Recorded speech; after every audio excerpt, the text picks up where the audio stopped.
প্রথমবার বাদাম butter recipe করলাম বাড়িতে, সত্যি বলছি গরম গরম ভাতের সঙ্গে পুরো জমে গেল একেবারে।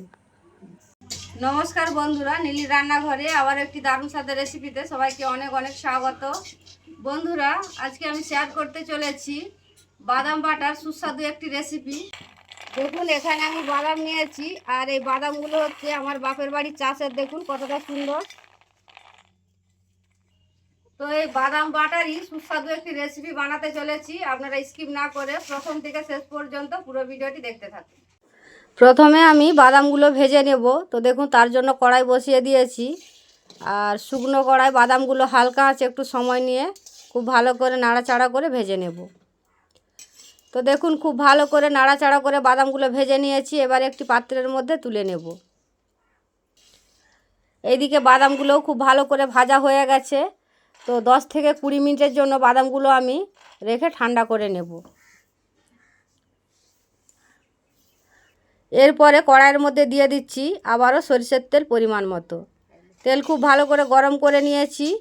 তো এবারে আমি দিয়ে দিচ্ছি 6টা মতো শুকনো লঙ্কা। আর বন্ধুরা, এই লঙ্কাগুলো আমার বাপের বাড়ি চাষের লঙ্কা, আর খুব একটা বেশি ঝাল নেই, কিন্তু ওই জন্য একটু বেশি পরিমাণেই ভেজে নিয়েছি। লঙ্কাগুলোও ভাজা হয়ে গেছে, তুলে নিলাম। এবারে কড়াই পরিষ্কার করে অল্প গোটা জিরে ভেজে নেব। জিরেটাও ভাজা হয়ে গেছে, এবারে তুলে নেব।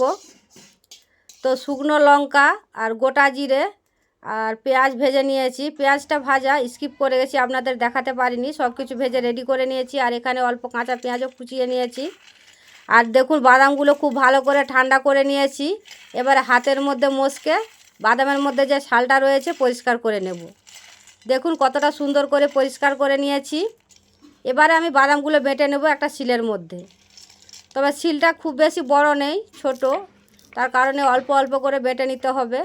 আর বাদামগুলো আমি খুব বেশি কিন্তু গুঁড়ো করব না, অল্প অল্প করে দিয়ে খুব ভালো করে বেটে নেব। সম্পূর্ণ বাদাম কিন্তু একসাথে বাটতে পারবো না, অল্প অল্প করে দিয়ে দেখুন বেটে নিচ্ছি।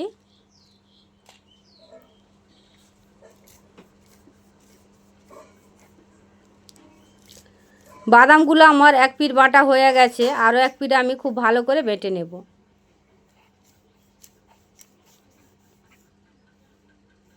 সম্পূর্ণ বাদাম একেবারে বেটে রেডি করে নিয়েছি। তো একই সাথে আমি বেটে নেব 4টে মতো শুকনো লঙ্কা ভাজা আর গোটা জিরে ভাজা।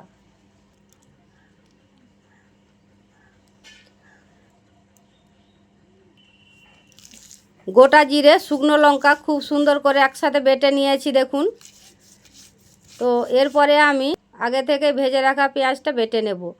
আর পেঁয়াজটা কিন্তু দেখুন খুব বেশি কিন্তু কড়া করে ভাজিনি, অল্প ভেজে মানে হালকা করে ভেজে নিয়েছি, যাতে বাটাটা খুব ভালো হয়। দেখুন কত সুন্দর করে বাটা হচ্ছে।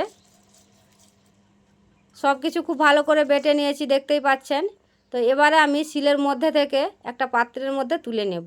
তো বন্ধুরা দেখুন, এই কাঁচিটার মধ্যে আমি লঙ্কা ভাজা রেখেছিলাম, আর অনেকটাই তেল রয়েছে, তার জন্য এই কাঁচিটার মধ্যে আমি তুলে মাখিয়ে নেব বাদাম বাটাটা। সম্পূর্ণ খুব ভালো করে পরিষ্কার করে শিলের মধ্যে থেকে তুলে নিয়েছি দেখুন।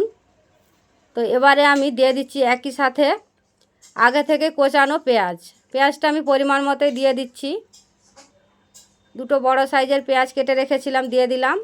আর এবার আমি দিয়ে দিচ্ছি পরিমাণ মতো নুন। তবে নুনটা কিন্তু ঠিক পরিমাণ মতোই দিতে হবে, খুব বেশি দিলে কিন্তু খেতে ভালো লাগবে না। সব কিছু দিয়ে খুব ভালো করে এবারে আমি হাত দিয়ে মাখিয়ে নেব। তো দেখুন একেবারে মাখিয়ে রেডি করে নিয়েছি। দেখুন বন্ধুরা কতটা সুন্দর হয়েছে, একেবারে রেডি করে নিয়েছি সুস্বাদু বাদাম বাটার এই রেসিপি। আপনারা গরম ভাতে কিংবা পান্তা ভাতের সঙ্গে একবার ট্রাই করবেন। সত্যি বলছি ভীষণই সুন্দর হয়েছিল খেতে। আর দেখুন দেখতে কতটা লোভনীয় লাগছে। বন্ধুরা, আপনারাও একবার বাড়িতে ট্রাই করবেন। আজকের এই রেসিপি যদি আপনাদের কাছে ভালো লেগে থাকে অবশ্যই লাইক কমেন্ট শেয়ার করবেন। এবং আপনারা যদি ইউটিউব থেকে ভিডিওটি দেখে থাকেন নিত্য নতুন রেসিপি দেখার জন্য অবশ্যই চ্যানেলটিকে সাবস্ক্রাইব করে নেবেন। এবং ফেসবুক থেকে দেখে থাকলে পেজটি ফলো করে আমার পাশে থাকবেন। আপনারা ভালো থাকবেন, সুস্থ থাকবেন। দেখা হচ্ছে আবার অন্য কোনো রেসিপিতে।